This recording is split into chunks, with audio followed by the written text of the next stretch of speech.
Hey everyone, welcome to Garden Fork, the podcast about DIY living. I would call it eclectic how-to. We talk about cool stuff. Could be cooking, gardening, homesteading, beekeeping, computer geek stuff. And today we're going to be talking about woodworking and making stuff in general with Linn from a website and YouTube channel called Darbin Orvar. I ran across Linn's YouTube channel while watching some other YouTube videos. And I was really kind of attracted to the what I would call kind of a European simplicity to her designs and her work. And I also just thought she was a really great video host as well, showing you how to build some stuff that is pretty complicated. And the clincher for me was her simple and easy approach to actually finishing wood projects. And we'll talk about that with her a little bit. But I always choke when it comes time to putting on the stain or the wax or the polyurethane, and she makes it look effortless. And I think it, I kind of was inspired by that to be better at staining things. So anyway, here we go with Linn from Darbin Orvar. So Linn, you have a YouTube channel called Darbin Orvar, and I love that name. It just, as soon as I found it once on YouTube, it stuck in my head. And I was curious, I know how you got that name, but I'm sure people are wondering how that came about. Yes, it is a little bit different. I'll give you that. Well, my name is Linn, and when I was looking to create a YouTube channel, I didn't want to use my personal name. I wanted something a little different, something that was unique. So my dog's name, I have a 3-year-old golden retriever. His name is Darwin, and we always kind of play around with names. Me and my husband, we kind of play around with nicknames, and his name turned into Darbin from Darwin, and then that kind of turned into Darbin Orvar for some weird reason, and then that we kind of started calling him Darbin Orvar. And then when I was about to create the YouTube channel, I was thinking, okay, what is a cool name? What is a little different? And then Darwin was sitting right next to me, and I was like, hey, Mr. Darbin Orvar, that's not a bad name. Maybe I'll go with Darbin Orvar. So that's the name of my YouTube channel. So yeah. That's the story of that. It sticks in my head. It works really well, I thought. Yeah. And how did you come about to create a YouTube channel? Well, I've always been making things and doing things, and I was really getting into YouTube around that time period, about a year and a half now, and watching a lot of channels, a lot of videos, and I just loved it. I just loved that there was so much creativity there, so much energy, and there's so many people sharing what they were doing. And at the same time, I was just doing a lot of things myself. So I just thought it would be an awesome, opportunity to kind of share that with other people and kind of make videos about that. I was kind of playing with making videos separately, but I hadn't really I hadn't found at that point like a subject to create videos about. And if you don't have a subject, it's kind of hard to kind of practice and play. You really need something to do it about. So then I was thinking, well, why don't I just kind of record what I'm doing and maybe sharing and maybe meet some new people, and then it kind of just got rolling from there. So that's how that started. I had the same thing where I was always that guy that emailed you way too many links to cool stuff. Oh, really? And then I worked in television, and we wanted to have our own. Me and some friends tried to have our own TV show, and that didn't work. And then I discovered, YouTube and that, and I was like, oh, here we are, Yeah. No, I just think it's so cool that there are people from all over the world and they're all doing stuff. And there's this almost like this friendly competition in that sense, that you're seeing someone else do something and then you get an idea from that, and then you want to maybe modify it or do your own version, and then it just kind of builds and builds. And then there's such a great community as well on YouTube. And especially I'm more in the woodworking maker area, and there's an awesome community around there and so many people who are, commenting and talking with each other, and I just love that. I just love that it's such a energetic area. So I just thought it would be awesome to be a part of that, and it's just so much fun. I mean, you just can't beat it. It's just awesome. Yeah, a lot of my stuff is very derivative. Like I'll just see a project somebody made, and I'll make it, and I always attribute them. But like I built a maple syrup evaporator out of a filing cabinet. Oh, that's quite inventive. It's great. And I got the idea from a gentleman who works at a historic farm in Indiana. And I did some improvements to it, but it just, I don't know if I would ever come up with the idea myself, and without the internet, I probably would have never come up with the idea. But I find a lot of interesting ideas on Flickr, of all places. Oh, really? Okay. And I just kind of type in an idea, and I see what kind of pictures come up, and I'm like, oh, we'll work on that kind of thing. So. Well, that's also one of my favorite things when I make a video, and I do a lot of very instructive videos, or like how to and steps on how to build something, and I just love it when people take those instructions or that idea and then they build their own version, and then they send me pictures of them. Like a couple of videos back, I made a crosscut sled for the table saw. I saw that, yeah. And then a jig to go with that so you can make box joints. And I've been getting a lot of people sending me pictures when they have been making their own version, or they've been following the instructions. But I just love that people are doing that. It's so awesome. It's so cool that you can just take someone else's idea and then maybe tinker it a little bit to fit your needs more, or just you do what they did. Yeah, I think that's so cool. I have a biscuit joiner. That's the closest I get to that kind of thing. Aha, yeah. It was a hand-me-down. Are you using it? I made a screen door with it, and it worked out really well. And then I tried to make a door for my greenhouse, and I don't know what I did wrong, but in about 6 months, the door fell apart, and the biscuits just fell right out. So I'm trying to figure out what I did wrong there. But, we learn. Woodworking is not... Yeah, I'm not expert at woodworking, but I'm getting better at it. So you're my inspiration here. Thank you. Well, it's just such a, it's the whole idea. I like that you kind of you get better as you do more and you figure things out, and it's a really fun hobby and thing to do in that sense. That is practical, but it's fun at the same time, and you learn more. You built a really nice stool the other day with some beautiful cuts, just these angle cuts that I was like, wow, that was pretty amazing, and you made it seem. It came out kind of flawless, and the video flowed really nicely. And was that something you kind of came up with in your head, or do you sketch things out, or how does that thought process work? Well, usually there's a need for something where I need a specific thing, and then I usually go from there. I'm not sure what you were referring to just now. A stool? Was it a collaboration you did with another? Oh, maker? Okay, way back. Okay, you're talking way back. Sorry. Yeah, that's fine. I was just like, I haven't made a stool lately. But yeah, well, something like that. Actually, I really needed a step stool a while back, and for the shop, because I'm hanging things quite up high, and then I need to reach them. I try to really maximize my wall space, so I can really hang things really high up. And usually then it kind of comes out of a need where you're like, okay, this is what I need, and then you're thinking, okay, what kind of wood do I have to work with? Do I want to make this like a nice kind of traditional, stool with some interesting joinery, or do you want to go the simple route and can maybe use pocket screws and plywood or something like that? So I usually just kind of work from what I have, like the need comes first, and then I think about what materials I have to work with, and I kind of go from there. And usually I just use pen and paper to kind of do sketches and things like that. I like doing that, kind of take my time with the design idea. You actually, one of your podcast episodes was about organization in the shop, I remember. Yes, yeah. The Darbin Orvar podcast, which I started with my husband, basically because you do these videos and you really get to the point with an idea, but then there's so many things that you want to talk about that may not really fit in the video format. So then the podcast is really nice to have as a format where you can be a little bit more relaxed. And I had just done, when we started the podcast, I had just finished a video making a French wall cleat. Or French cleat system on a wall in the shop, and done a lot of organizing system. And I just realized that there is a huge, people love organizing things. I love organizing things, but I was kind of surprised by the response by that video, because there's something that people just love, the idea of organizing things. So there were so many thoughts about it from that video, and then that way it just really became a good topic for a podcast to kind of get out all those ideas, which maybe you couldn't really get out in the video. So I'm always trying to get people to start their own video channel or their own podcasts. And you recently started your iTunes podcast. I was just wondering if you had any advice for people that are thinking about starting, and what you ran into that was a challenge, and what was hard and what was easy about it. Well, I guess when you do a podcast, I guess fundamentally you need something to talk about. Yeah.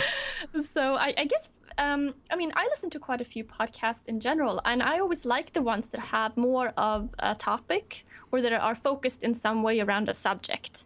Like, it can be fun to listen to podcasts that are like about anything and everything, especially if you really like the people. But in general, I find that it's nice to kind of know what to expect. So so far, when we've been recording the podcast, we've kind of picked a subject, and sometimes I write like a blog post ahead of time to kind of, or afterwards, depending on how it goes, but like to really focus my thoughts about it and kind of really have each podcast be about something rather specific, so you don't go like all over the place. Although that's a different kind of podcast, really. I mean, there's a place for that as well. So you're saying there's a place for Garden Fork? So. Oh, absolutely. No, I'm not saying. I'm just saying that you have on many of your episodes, you have a specific subject as well. Right. About a particular topic. So absolutely. I'm just saying that when you do one episode and it's all, you go into 20 different areas, then that can be confusing. But when you have when you pick a couple of subjects around in one episode, I think that is maybe preferable. There's definitely a place for your podcast, yes. I'm trying to get better at it. I just did one with my friend Erin, and I actually emailed her and I said, well, what do you want to talk about? She goes, I want to talk about letter writing. I listened to that one. That was very interesting. And it's not really a Garden Forky thing, but I was like, oh, let's talk about that. And it really kind of... It's an interesting subject, absolutely. So I want to do more letter writing. So that was my takeaway from that. Lost art.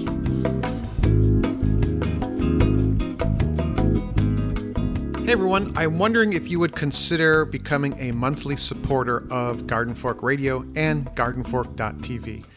We've made it really easy to do so. We've started a Patreon campaign, and you choose a dollar amount every month that you would like to contribute to Garden Fork. The suggested dollar amount is $3 a month. That's less than $1 a show, $1 a show, as Rick calls it. It's about $36 a year, so that's like a magazine subscription, basically, is how I think about it. If you're interested, there's a link in the show notes here. If you're listening on an iPhone in the podcast app, just tap on the Garden Fork Radio logo of this episode, and it will show the show notes, and there's a link in there. Or go to patreon.com/gardenfork. That's patreon.com/gardenfork. There's also a link on every page of our website. If you consider that would be really cool. Appreciate that. You can also support Garden Fork by using our Amazon shopping link, which is on our website. You can also go to gardenfork.tv/Amazon, and that, if the technology is working, should take you to Amazon as well. All right? Thank you. Another thing I like about your YouTube channel is when you're done making something out of wood, you show people how to finish it. And a lot of times I've seen videos or tutorials and they're like, well, and then just go and finish it. But you actually walk people through it. And that's the point where I choke. I can build things out of wood, but then the part where I actually have to put some sort of stain on it or a varnish or a wax, I freeze up. Yeah. I think that's a very common experience in general, where people are almost a bit intimidated by the finishing process. And I think the finishing process is really awesome and really fun, because it really enables you to make it more yours, to custom make it, to give it a specific look or feel or whatever it is that you're going for. So I think it's just a really awesome area that may be a little neglected at some points, which is why I really enjoy talking about it and showing it in my videos. Was there one recently where you put a polyurethane finish on and then you put some other sealer on top of the polyurethane? I'm not sure what you're referring to exactly, but I often do put like a polyurethane finish on, and then I usually finish it with like a wax polish on top of that. That is what I often do. I'm not sure if that's what you're referring to exactly. Yeah, that's exactly. Yeah. I was curious about that because I always thought that polyurethane was the top coat, and then you put something else on there, and I was like, oh, neat. I wonder what that is. Well, I think polyurethane gives a specific feel, and it can be rather glossy. Yeah. And often I think I like to cut that gloss level down a little bit sometimes by adding a wax coat, but also because I think it adds such a nice feel. If you add a little wax, you can sometimes I like to put it on with some steel wool. Mm-hmm. Some really fine steel wool, because then you really do like a super fine sanding with that wax, and it takes away any kind of bump or any imperfections in the finish. I don't know if you've ever done like a lot of, you finish a large piece and then there can be a little bit of dust in the air. Yeah. Yeah, and then as it's drying, you get these little imperfections in the finish. And I found that, in addition that you try to have a pretty clean room when you finish, which isn't always possible, but ideal. But other than that, I like to just, like, if you do that little final finish with wax, and then after you put it on, you kind of buff it out, then you're going to get that super, super smooth finish. Which it just feels nice. So it's just nice from that point of view. Plus, it can cut the gloss level if that's something that you're looking for. We recently moved into a home, and the guy before us just had refinished the wood floors, and he put this super high gloss polyurethane on it. Oh, okay. It was kind of awful, but a couple of weeks of the dogs running all over that took care of that real quick. So. That can be slippery too if it's too shiny on the floor. Yeah. The wax you're talking about, do you make? I watched one episode where you actually melted down honeycomb into beeswax and made some finishes. Yeah. It was actually another YouTuber, John Peterson. He lives in New York or in New Jersey. And he has his own bees, which I don't. But he sent me some honeycomb. And so I boiled that in water and basically filtered out the wax. And then used that to make my wax polish. And it was actually a really fun experience. Have you ever done that? Have you ever... I actually have a video coming out showing how to boil down your comb with a rice cooker. Oh, okay. Yeah, I use a slow cooker. I have a slow cooker in my shop. All right. Well, actually, not for this video. I actually have a slow cooker where I have my wax. But with the one I'm talking, I just used a pot of water for that. That's right. I'm just trying to remember now. But yeah, it is... It was really fun to do. And then did you add you cut the beeswax with a linseed oil or something to make a finish? Yeah, I make a wax polish that I use all the time that I also sell in my shop. But it's something that I just love doing. I love it myself, so I just always put it on. And I think that you really need to cut it, because if you don't, it's way too hard. Yep. It's just so hard. And it's surprising how much oil you really need or you can use mineral spirits or something like that too. But I really prefer oil for most things. So I usually do 4 parts oil to 1 part wax. I could see how that would work. So could you walk us through, okay, we've made this, let's say we've made a stool like you did. How do we go about finishing it with a stain and a sealer? Okay, well, first of all, put the stain on. Don't want to put anything, although it depends. Okay, let's say you have a piece of wood and it's something nice that you want to show off. So I would probably start with a wash coat first, depending on how strong of a stain you want. Because if you put a wash coat on, like a de-waxed shellac, and you can thin that out a little bit too, then the stain won't be quite as blotchy. For some woods, the stain gets a little blotchy. So that's a step you can take first if you want to go to that extent. Is that kind of like a primer coat? It kind of is, yeah. It just makes sure that the stain goes on more evenly, and it also makes sure that the stain doesn't go on too dark. If you don't want the stain to go like maybe super dark, you can start with a seal coat of shellac, or de-waxed shellac first, and then put the stain after that. But that's kind of an optional step. You don't have to do that. But yeah, I would put the stain on and then make sure that has dried fully, and then you have lots of options when it comes to the top coat after that. You could, of course, do polyurethane. Other option is like you can use shellac on top of that as a finish. That is also a nice idea. Or lacquer, spray lacquer. Lots of people use that. So yeah, basically pick one. Could be polyurethane, and then do a couple of coats. Make sure it dries in between, and maybe a little fine sanding in between as well is always nice. And then if I do a couple of coats of polyurethane, I really like to give it a couple of days to dry before I do anything other than that, because sometimes that can I actually did a video early on where I put on 40 coats of polyurethane on a piece of wood just for an experiment. Yeah, and it takes a long time to completely dry. So if you were making a stool or something and you want to put on some polyurethane, I would, if you want to put on like maybe 3 coats or something, just make sure you give it a couple of days after that so it's completely dry. And then, I like to finish it with a little steel wool or just a cloth and wax, and kind of put that on and then kind of buff that out. And if you do that, you have really nice finish. You know, the part that I always choke on is how long I have the stain in a can, and I've mixed it up, and I have like a piece of cheesecloth or a piece of T-shirt, and I rub the stain onto the wood, or I kind of mush it on, or whatever the word is. I don't know how long I'm supposed to leave the stain on before I wipe the excess stain off again. Oh, well, there are lots of different ways of doing that. I actually usually don't do it that way. I usually put on a little bit less stain ahead of time, and I just kind of, rub it in and then kind of remove as I go. All right. I know that the manufacturers, most cans say, put on a ton of stain. Well, I think that may be an inside marketing move from the stain Use more people. stain. It might be. I mean, many people do that, and you can get good results from that. But I found that it's just as easy to just put on a little less stain and kind of rub it in as you go, and get really good results, because then you don't have to take that second step and wipe it off later on. Oh, good to know. I have 2 wood pine doors that I have to stain, and I've been putting it off for like 9 months now because I'm like, oh, that's a big job I'm going to mess up. So, all right, that's good to know. Yeah. The other cool thing I like about your show, and I thought this a little unusual, but then it made sense to me, is you have an indoor shop, which is beautiful, and then you have an outdoor shop, and most of your power tools are outside. Yes, it is ideal most times. It keeps the sawdust out of the shop, Oh, absolutely.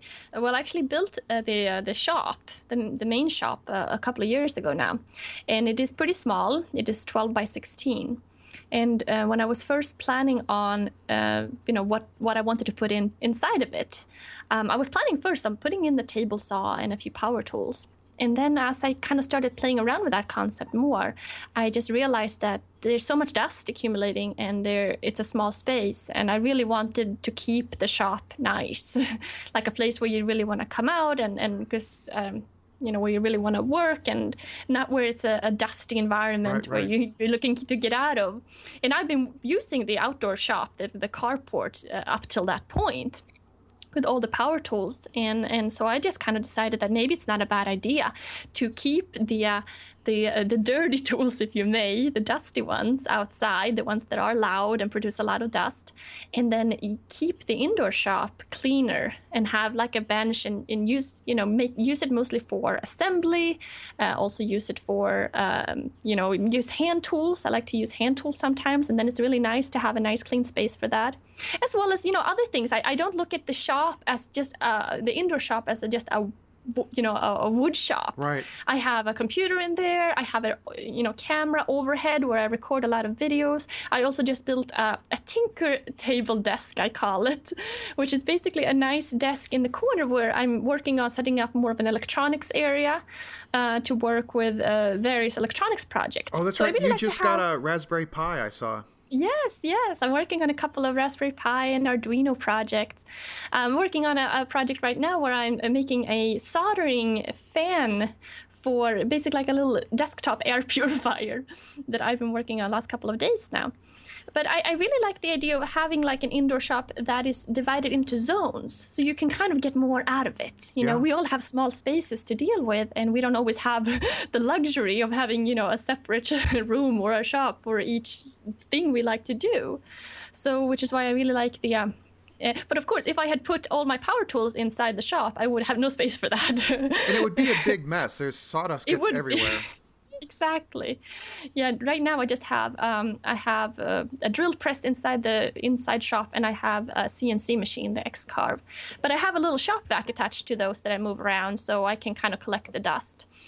I actually kind of think it's nice too to almost have two environments to work in, because sometimes you just need to change environment a little bit. Sometimes it feels like. So if you're working on doing a lot of cutting and you're in that, it's dusty, and then it's just kind of nice to go into the separate space, which is cleaner. And the same thing when you've been sitting inside for a while, it's just nice to get out a little bit and do some cutting or some sanding or something like that. So I really do actually appreciate the two shop concept. And this was a kind of a rose from space requirements, and I just didn't have that much space to work with. But now I'm thinking if I ever had the opportunity to build like a larger shop setting, I think I would basically duplicate the environment, maybe on a slightly larger scale, because it's just really nice. Most of the time it's nice.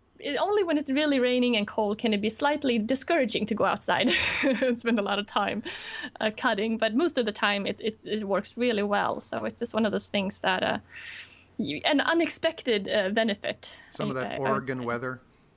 Yes, the Oregon weather is the Oregon summers are beautiful. The fall are usually pretty nice too, but we do get a fair amount of rain in the winter and parts of the fall and spring too. But it's pretty mild. But I do get a lot of questions about the shop, and people are concerned with things rusting and rain, wind coming in. And most of the time it's not an issue though. And I wax any metal surfaces that I have outside to protect from rust. And I have a lot of tools that are mainly made with plastic, which also is helpful in an outdoor environment. There you go. So, yeah. I want to learn more about using Arduinos and Raspberry Pi, because there is this idea that a friend of mine, Mike, one of my co-hosts, put in my head of a beehive monitor that's based on an Arduino controller. Oh, very cool. Are you using a particular way of learning how are you learning to program the Raspberry Pi? Before doing this YouTube, or in addition to me and my husband, we'd had a computer business for a number of years. So he's a programmer and I do some too. So it's, we are somewhat familiar, or he's very familiar with this concept of programming. But I just think it is something that it's really fun to tinker with. And there, of course, there are a lot of resources online in learning to do these things. But I think that it's just something that if you start with doing very simple things and understanding some principles, then you can build on that. Rather easily. Not to mention, there are so many other people who are also writing code, and you can often just use other people's Arduino or Raspberry Pi code. That they posted an open source repository. Exactly, that's the whole notion of the Raspberry Pi and the Arduino, is that it is open source. People are really friendly and sharing, and there's a lot of interesting things going on that you can copy someone else's code or part of it or modify it slightly, but you don't always have to start from scratch. Cool. It's very cool in that sense. Yeah, there's so many cool things that you can do with it. I really do think that it's really in the beginning stages with the people using that for different things. Neat. Yeah. Well, as we wrap up here, what do you have coming down? What's in the pipeline here for your upcoming videos? Oh, well, I'm in the middle of doing a rather large built-in project that I've been doing three videos so far of building a built-in cabinet and a counter, and I'm just finishing that up with 2 more videos on that project. So I've just been out cutting drawers, cutting finger joints on the table saw yesterday. I cut out 9 drawers, and each of them have a lot of them. So I spent a fair amount of time with my jig lately, and it's been a lot of fun. So I watched you build the top. Was out of a piece of maple? Yes, that was beautiful. That was with the rough. Yeah, I really liked the way that came out too. I was working with a piece of rough sawn maple, or 2 pieces actually, that were rather large, and then it was a lot of work in bringing those down and cutting them smaller and doing planing them, and then I kind of I had a hand like a power planer, and then I turned that upside down and turned it into like a DIY jointer. That was brilliant, by the way. Yeah. So, because not everybody, or I usually don't have like a lot of expensive tools around, and, can't always pick that up for a project. So you just have to kind of work with what you have. Well, I've been watching you build the Builtin, which is it basically, it's kind of custom into a wall that you have, and it's going to have shelves, a countertop, and then drawers. Right. It's in my office, and I personally really love built-in cabinets, because I think it's awesome when you can utilize the space really well, when you can go all the way up to the ceiling and you can fit something just perfectly, maybe this is in between 2 windows, so you can utilize your space, really well. So that's what I've been working on here now, and I'm making drawers underneath, and then a counter in the middle, and then bookshelves above, all the way to the ceiling. Nice. And Cool. It's one of those projects that may seem a little intimidating at first, but then when you break it down, each step is quite simple. So you just have to not get overwhelmed at first. Yeah, I'm the overwhelmed type. So. Oh yeah. Well, cool. Well, thanks for being on. I think people will find your stuff really interesting, and also they can check out your podcast on iTunes. Yes, iTunes or SoundCloud as well for if you don't have an iPhone or So yeah, thank you so much for having me. It was really fun. I really enjoyed it. All right, well, thank you. So there you go. A big thank you to Linn for taking some time out of her weekend to talk to us. If you guys want more of our show, we have all the episodes on the gardenfork.tv website. And I think the most recent 100 are on iTunes as well. The 50 or 100 are on iTunes as well. Also, don't forget about our videos. You can watch them on YouTube or on our website as well. Always good to hear from you. Comments or questions are great. We read them on the air. radio@gardenfork.tv is the email address. That's radio@gardenfork.tv. Thank you. Garden Fork's theme music is used under license from uniquetracks.com.